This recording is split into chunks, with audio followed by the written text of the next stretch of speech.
From the EPR Creation Studio, this is Unconquered with Doc Staples. As always, your podcast is brought to you by EPR Creations, bringing you the best of internet marketing and website development for an affordable price. By Luis Marquez of Momentum Realty in Jacksonville, Florida. By Shenandoah Newsma of shenrealestate.com in the Research Triangle of North Carolina. And by Garage Makeovers, the #1 garage remodeling company in South Florida. As always, if you've been enjoying this podcast, please tell a friend. Also, rate and review it at Apple Podcasts, your podcast manager of choice. If you haven't done it in a while, do it again. It really helps the visibility of the podcast. We'd really like to see more downloads, more listeners. I do feel like we've kind of hit a plateau for a while, and it's about time to expand once again, get some other folks listening, and just broaden the community a little bit. So this one's going to be pretty quick. It's Kent State, Florida State, and in all honesty, there's really not a whole lot to break down in this game. I could probably break this game down in terms of what to expect in about 5 minutes. In fact, let's try to do that. Kent State is not a very good football team. They're probably bottom 10 or 20 in the FBS. This is a team that has played 3 games so far. One against Merrimack, which they won 21-17. One at Texas Tech, where they got blasted 62-14. And, I mean, the game actually could have gotten much further out of hand. That was 48-0 at the half. And Texas Tech kind of pulled off the gas and played a lot of players in that one. Then they lost to Buffalo at home in their next game, which was last week. And that one was 31-28, lost to Buffalo. Now, this is a team, the real problem that they have, they don't have talent on either line. If you watch them against Texas Tech massacred them on both sides of the both sides of the line of scrimmage. It's real simple. They just got obliterated on both sides. Good example, 34 carries for 63 yards on the day. And that includes one carry, which was, for a first down. Let's just put it that way. I don't remember how long it was. But 1.85 yards per carry. You'd say that's bad, or maybe that's just Texas Tech being really good on defense. But Merrimack only gave up 2.59 yards per carry against this team. They don't run the football very well because they can't block. Actually, I kind of like their back. He's okay. But they just don't have anybody on the offensive line. So, and Texas Tech, by the way, run defense this year, 2.04 against Arkansas Pine Bluff in the first week. 1.85 against Kent State, and then 0.36 yards per carry against Oregon State last week. Giving up 1.51 yards per carry on the season. Woo! And Kent State, by the way, second best of that. Arkansas Pine Bluff, the next best. Oregon State, that's a toughie. But yeah, that's on that side of the ball. On the defensive side of the ball, they gave up 5.48 yards per carry, 42 attempts for 230 yards against Texas Tech. And honestly, Texas Tech doesn't have the run game and the backs that Florida State has showed so far this year. This is an opportunity for Gus Malzahn and the offense at Florida State to continue to work their base level running game, to work what they want to continue to get cleaned up in terms of combo blocks, in terms of how they're doing different things, and continue to get the backs that they want to get lathered up, to get those guys some carries in the first half and then play a lot of guys in the second half. Because that's what's going to happen in this game. If it doesn't happen in this game, it'll be a real surprise. Now, flip side, in the passing game, they played 2 quarterbacks. They've played 2 quarterbacks in 2 of their 3 games so far this year. Drew DeShields is the main guy. He's got about 2/3 or actually maybe 3/4 of the attempts, and he's been the better thrower on the season. CJ Montez is the senior, but he's more of a mobile guy, kind of can move. DeShields, actually, I like him as a thrower. he just, again, the problem was that they couldn't keep him upright against Texas Tech. And I don't expect them to really have a whole lot more luck against Florida State on that. And, if they can't run the football, they're going to be behind the chains. And that's just going to be the way that it is. They actually did most of their damage against Texas Tech on a couple of screen plays. One was a running back screen, and it was the one time their back got out and got a chance to really do much work. And again, I kind of like the guy they have. Gavin Garcia, junior running back, on the season, 45 carries, 135 yards for 3 yards a carry, but he's a better back than that. And it's just a matter of he just does not have any help, or has not had any help so far this year from that offensive line. But against Texas Tech, he had one of the big plays. They had another big play that went to sort of a quicker slot guy. I didn't catch the name on that. I was just watching it quickly.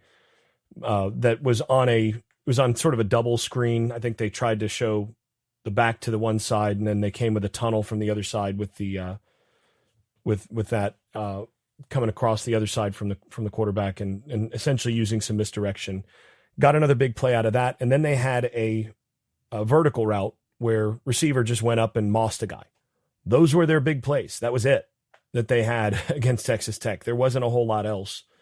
They don't really have a whole lot of explosiveness because they can't protect long enough to get those guys downfield. They do have one of the best names in college football among their wide receivers, junior wide receiver, DeRealist Clark.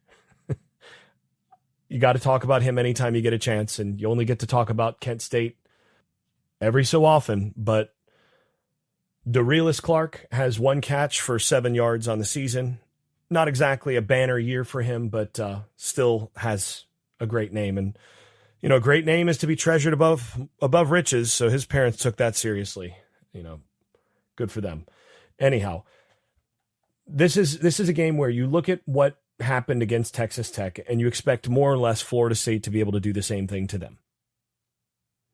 So Texas Tech won 62-14. If Florida State plays anywhere near the level of intensity that they've played on defense the first 2 weeks, I think you're going to see a comparable situation in terms of outcome to what you saw in the last game. I don't think Kent State is orders of magnitude better than what you just saw, which ain't real good. I would expect to see somewhere on the order of, Texas Tech gave up a total of, 3.86 yards per play. And, it was below 3 through the first half. I would expect somewhere below 3.5 yards per play, maybe less than that. And a pretty dominant outing from the defense.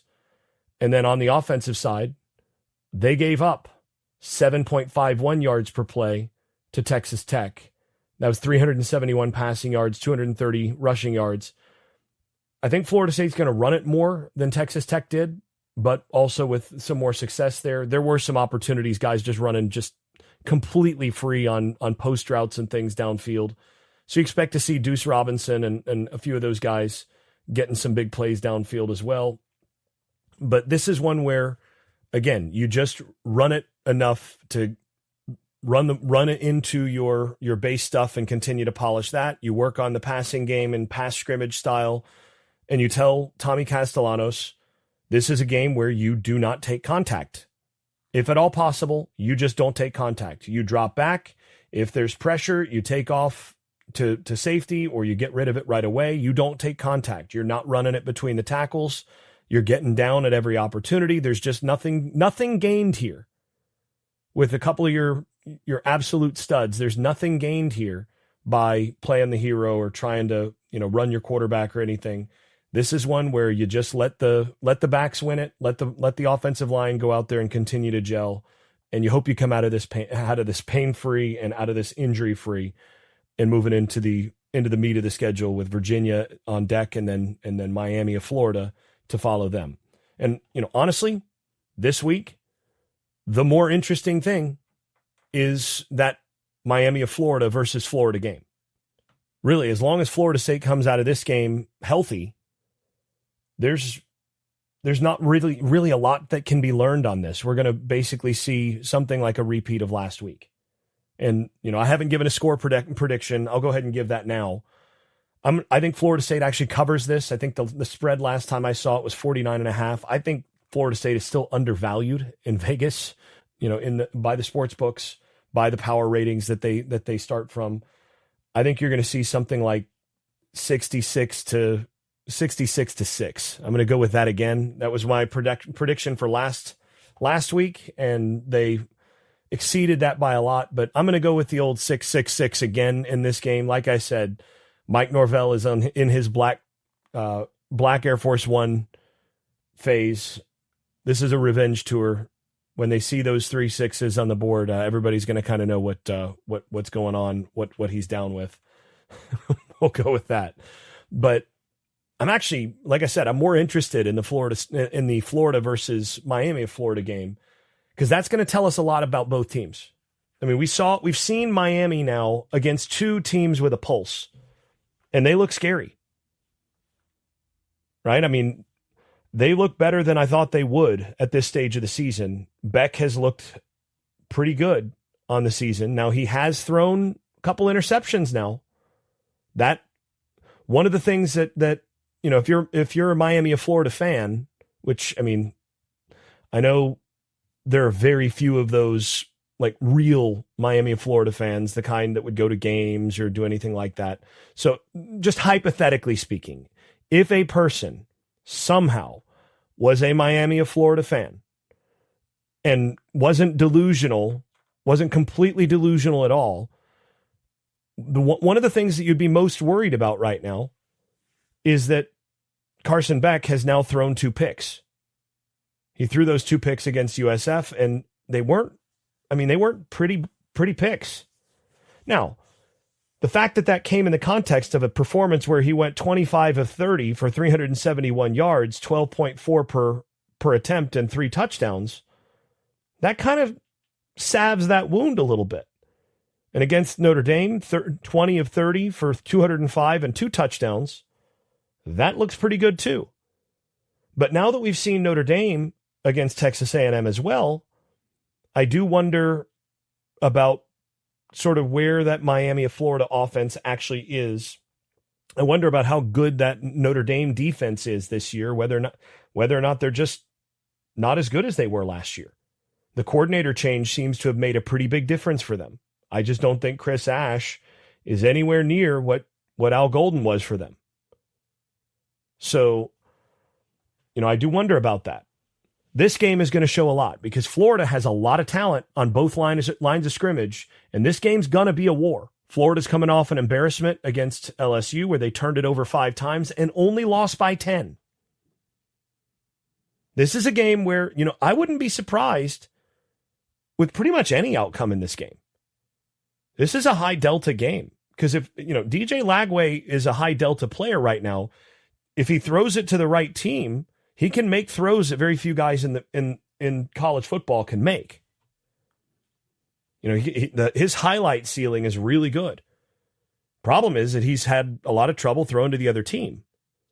And Florida, if they just decide to run the football, is pretty good. They've run it actually better than what you think. Taking a look at these numbers, they're averaging 4.29 yards per carry, 4.29 against USF and 2.93 against LSU. And then, of course, against LIU, the first game, you kind of bracket that 5.26. But, they haven't really tried to run it all that much. They've got some quality backs. They've got a huge offensive line. And, in this game, given Miami of Florida's defensive ends and pass rush, this is one where they need to pound the rock. Give Jaden Baugh and Jacoby Jackson, give those guys the rock more than they have so far and just be patient. And defensively, they've got a defensive line that's got the size and should have the players to at least be resistance to Miami's running game and force Miami of Florida to throw the football when they're not just, go and play action when they want to. And so far, Miami of Florida has not been challenged enough to have to throw it when they have to, when they don't want to throw it. So this one's going to be really interesting. This is one that I'm going to get the film of on Sunday and work through a good bit, because this is going to say a lot about that Miami of Florida game coming up in 2 weeks. Give us a lot more to know. I do still think, by the way, that Beck's arm is not quite as strong. He's not able to drive the ball the way that he did prior to the surgery just yet. I think he's still working back in that respect. Ball's still fluttering on him a little bit, and he's not quite able to just fit balls in everywhere. The problem is that the guy could basically make his own Chipotle burrito. He could go back behind the counter, put it all together, press it, do all that stuff, and get all, he could even put the extra guac on, do all the things, and still have no pressure from what they've played so far. Even against Notre Dame, he was basically almost untouched. Notre Dame didn't get any pressure on him either. Now, I think some of that is that I think Miami of Florida's offensive line has a legitimate claim to being the best in the country. But I do wonder, USF, Notre Dame, are these teams a little bit on the weaker side when it comes to pass rush? Florida's going to challenge that defensive line or that offensive line, and they're going to have a lot more to show in terms of, are there weak points? Can you get pressure on Beck? Because if Beck is able to stand back there and make himself a burrito, it's going to be really hard to beat that team, because he will generally make good decisions, and they've got some players that are going to be a problem if you have to cover them for 4 seconds. But we're going to see, because I think this is going to be a war up front, and it's going to be a good indication of, how might Miami of Florida respond to Florida State's defensive line and offensive line when they play in a couple weeks. So also really interesting. I think this is going to be a close game. I think the spread is about 6.5. I wouldn't bet this game either way right now, because I think the delta is too strong. I don't have strong enough feelings about either. I would be completely unsurprised if, a couple turnovers happen, Florida doesn't get anything together compared to what they've been. And, in this kind of game, if that stuff starts spiraling a little bit, they could quit. And Miami could win this game like 42-17, and I wouldn't bat an eye. Wouldn't be surprised at all. I also wouldn't be surprised if somehow Florida came out and, they were in position to beat LSU, and they got that 80-yard pass play called back and then had to punt from their own end zone, and that radically changed that game. If they get that 80-yard score and they go ahead there, I think that would have been 17-10, they might well win that game. That's how close they were in that one. And that's with 5 turnovers. So what happens if against Miami of Florida, they don't turn it over and they do commit to the run a little bit, and they don't get that kind of play, they make that kind of play and they don't get it called back? I wouldn't be surprised to see Florida walk away, something like a 27-24 winner in this game.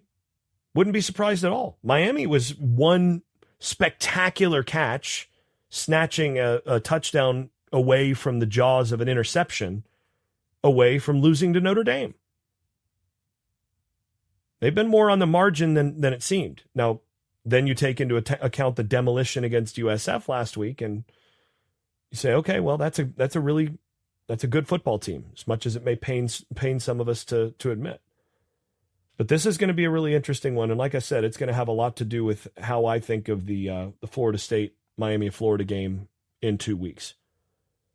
I do think, by and large, Florida State fans, if you're not going to be rooting for the giant meteor in this game, you want Miami to win. You want Miami to win close and be kind of banged up coming out of this, but you want Miami to win this game because you want them coming in undefeated. You want ESPN to have to, potentially make the decision to go to Tallahassee for game day. You want that for all sorts of reasons, and then you want to beat that Miami team. I don't think that this is one where if Florida beats Miami, you're going to get a Miami team that's quit or anything at that point. I don't think that's how that works. I think you want a Miami that won this game close and comes out kind of banged up.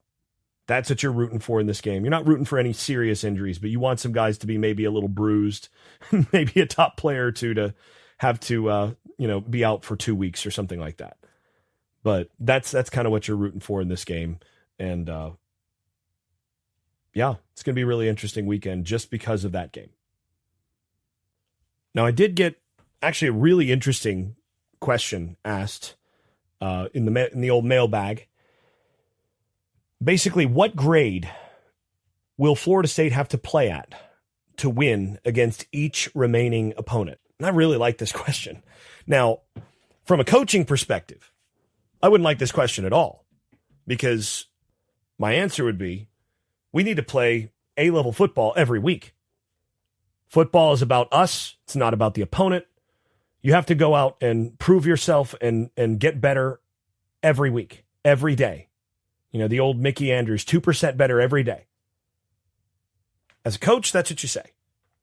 But the thing is, we all know that Florida State's not going to have to play an A-level game to beat everyone on their schedule. They played probably a B-plus game against Alabama, maybe an A-minus game against Alabama, and won that game. Alabama, I think, played their B-minus game in that game.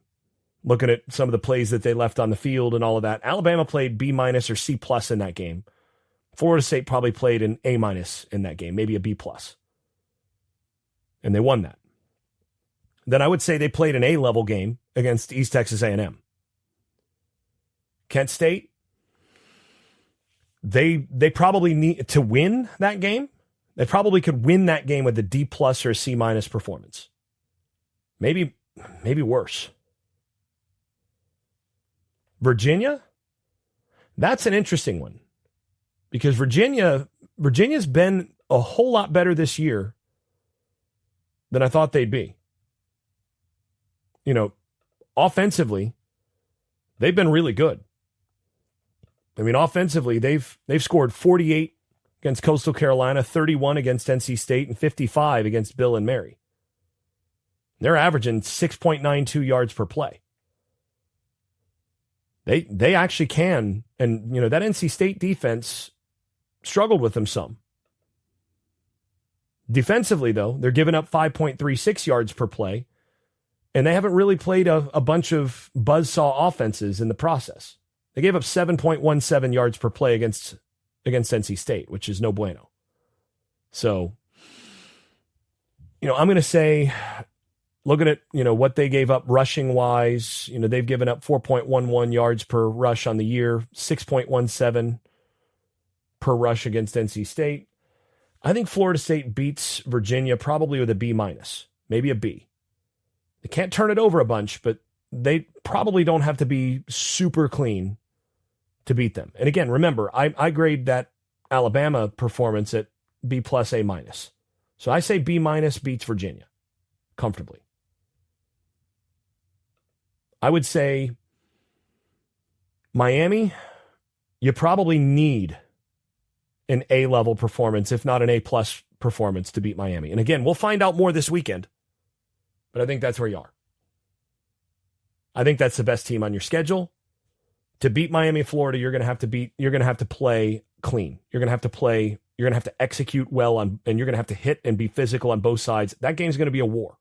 I think you need to have an A to A-plus level game to beat that Miami team. Just is what it is. Pittsburgh, I think they're in the same basic tier as Virginia. You can probably beat that team, especially that being a home game. You probably win that game with a B minus, which is good because that's coming right on the heels of that Miami game. So, yeah. Stanford, I think you beat them with a C game, and you might need it because that might be about what you get because that's a 10:30 game on the West Coast. So, and on the heels of Virginia, Miami of Florida, Pittsburgh, and then you got that long trip out to the West for that 10:30 game. That's a dangerous spot if that Stanford team was any good. But, C plus game is probably enough to get out of there. But the danger is that you could play worse than that, given that time slot and after all of those games on, back to back to back. That's a dangerous game, even against a bad team. But I think C to C plus game, C game probably beats Stanford. Wake Forest, similar situation as Virginia. Better than I thought they'd be. Has some pieces that can give you trouble on offense. They've got a quarterback that actually, he can make some throws, but he also will throw it to the other team at times. You're going to have to be careful, but I think that's a B- to C plus game. You beat Wake Forest, probably B-. Clemson, I'm not exactly sure what Clemson is. They've got 2 losses, but it's to a pretty good, I'm not sure how good that LSU team is either, but it's to a pretty good LSU team. And then to a, maybe elite LSU team, very good LSU defense. And then a Georgia Tech team that I thought coming into the season was probably going to be in the ACC title game and might well be the best team in the ACC, not named Miami of Florida or Florida State. Probably is. And so, how good is that Clemson team? We really don't know. And will they grow over the course of the season? We really don't know. I think to beat Clemson, you probably have to play an A- game, maybe B+, something like what you put out against Alabama, you probably need against Clemson. And they're more dangerous because Klubnik, if he gets untracked,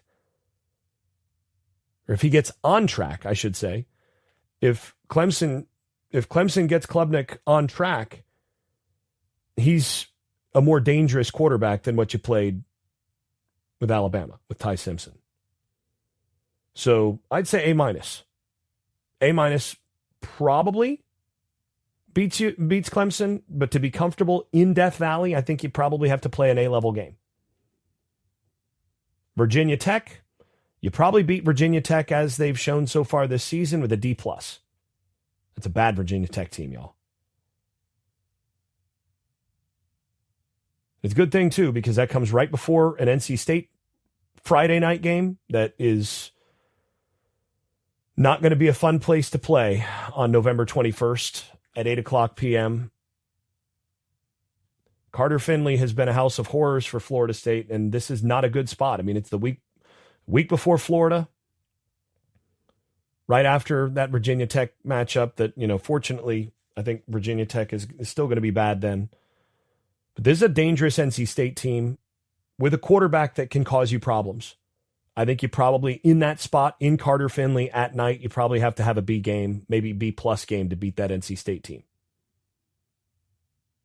I mean, that means you're not turning it over 3 times. That means you're playing pretty clean on the whole. Again, remember, my grade for that Alabama game is a B+, A-. You probably need a B to B+ in that spot at Carter Finley to feel comfortable that you're going to win. And then Florida, that's a TBD because who knows what Florida's going to be by then. Will they have quit? We don't know. It's possible that they'll have quit. But we just don't know. So we're going to find out. We're going to find out whether or not they've quit at that point. If they have not quit and they're still playing hard, or if they've had a coach fired and they've rejuvenated, somehow come back together. And, sometimes this happens. Teams go on, actually get a lot better after the head coach gets fired. And suddenly they circle the wagons and they're better. Then you probably have to play an A- level game to beat Florida.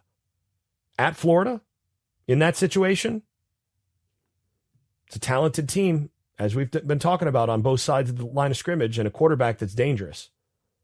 So I'd say A- level. You got 3 games, I think, on the schedule remaining that you have to play A- or better football to win. Now, I think if you play A-level football in all 3 games, I think you probably win all 3 games. You might need A+ level to beat Miami of Florida. But I think you're at least at an A level, you've got a reasonable shot. If you play well in all 3 games, you don't turn it over, you play with the intensity level that you've shown, guys make the kind of plays that they're capable of and that they've shown that they're capable of so far, I think you potentially win all three of those. But any one of those games, Miami of Florida, Clemson, or the Florida game, those are easy losses if you're not playing in the A range. And NC State is the other one where, B+ or better, I think is probably going to be necessary. Carter Finley at night on a Friday night at that stage of the year.